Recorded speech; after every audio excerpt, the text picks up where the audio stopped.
नमस्कार दोस्तों, आपके अपने चैनल कहानी आज की में आपका स्वागत है। आज की कहानी समर्पित है दृष्टिहीनों की लिपि ब्रेल के आविष्कारक लुई ब्रेल को। वर्ष 1809 ने आधुनिक मानव सभ्यता को अनेक महापुरुष दिए। Louis Braille, Abraham Lincoln, Alfred Tennyson तथा चार्ल्स डार्विन उनमें से प्रमुख थे। लुई ब्रेल का जन्म 4 जनवरी 1809 को साइमन रेने ब्रेल और मोनिक ब्रेल के घर पेरिस के पास कुओप्रे गांव में हुआ। पिता साइमन रेने चमड़े का सामान बनाने का कार्य किया करते थे। पिता के ही वर्कशॉप में एक औजार से 3 वर्षीय लुई ब्रेल की आंख में चोट लगी। परिणाम स्वरूप कुछ ही समय में ब्रेल की आंखों की ज्योति जाती रही। कालांतर में कदाचित त्रासदियां भी वरदान बन जाया करती हैं।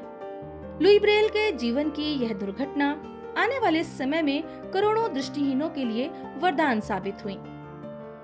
आरंभ से ही लुई ब्रेल और बच्चों की तरह पढ़ना चाहते थे, किंतु 19वीं शताब्दी के पूर्वार्ध में एक दृष्टिहीन का पढ़ना असंभव प्राय ही माना जाता था।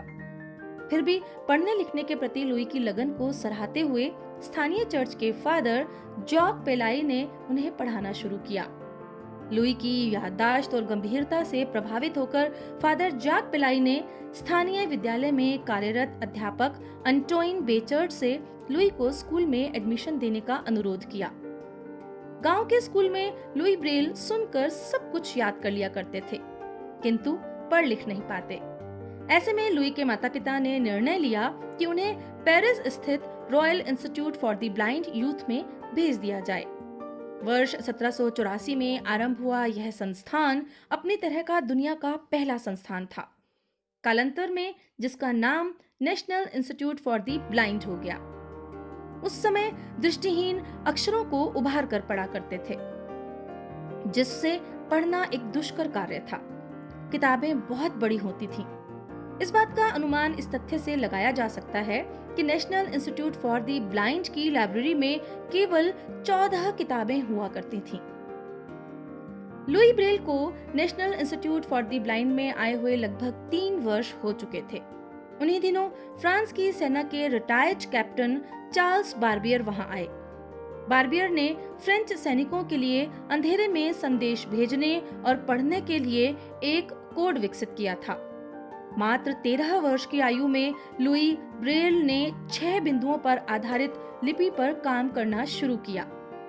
वर्षों की कड़ी मेहनत और असंख्य प्रयोगों के बाद अंततः वे दृष्टिहीनों के लिए ब्रेल लिपि का विकास करने में सफल रहे।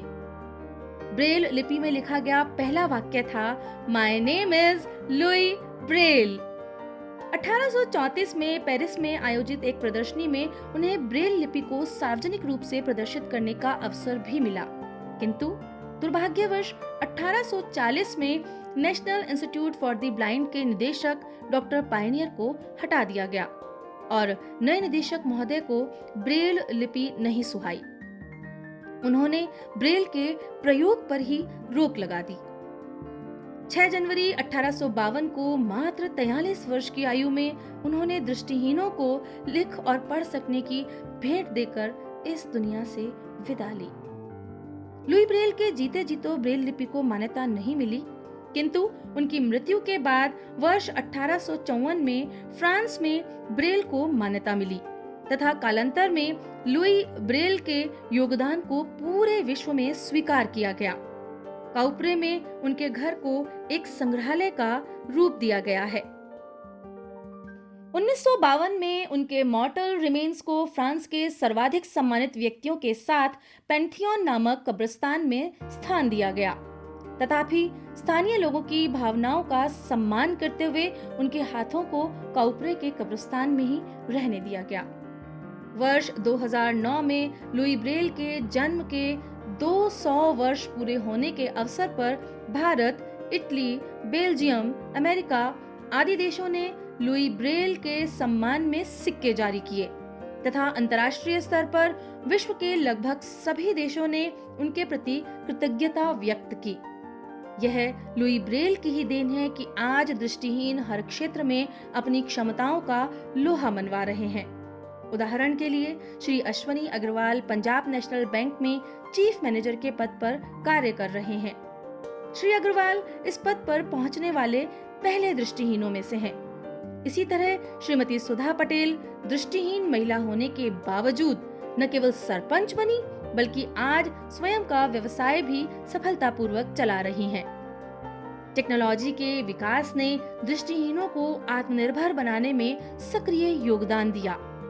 Voice over, talk back, jaws आदि सॉफ्टवेयर्स की सहायता से आज दृष्टिहीन कंप्यूटर पर सभी कार्य जैसे email management, word processing, browsing आदि स्वयं कर पाते हैं।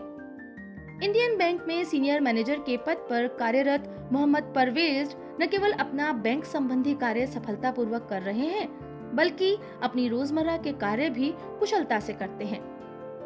फिर चाहे वो ऑनलाइन सामान मंगवाना हो या आने जाने के लिए कैब बुक करना, दृष्टिहीन महिलाएं भी किसी भी तरह से पीछे नहीं हैं। सुश्री गौरी सेन DRDO में सीनियर पर्सनल असिस्टेंट के पद पर कार्यरत हैं तथा अन्य कार्यों के अलावा करेंसी नोट पहचानने और प्रिंटेड डॉक्यूमेंट्स पढ़ने के कार्य अपने मोबाइल से करती हैं।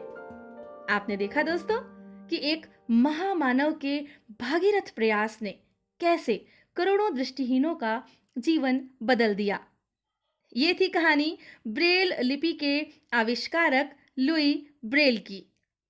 ये वीडियो देखने के लिए आपका बहुत बहुत आभार।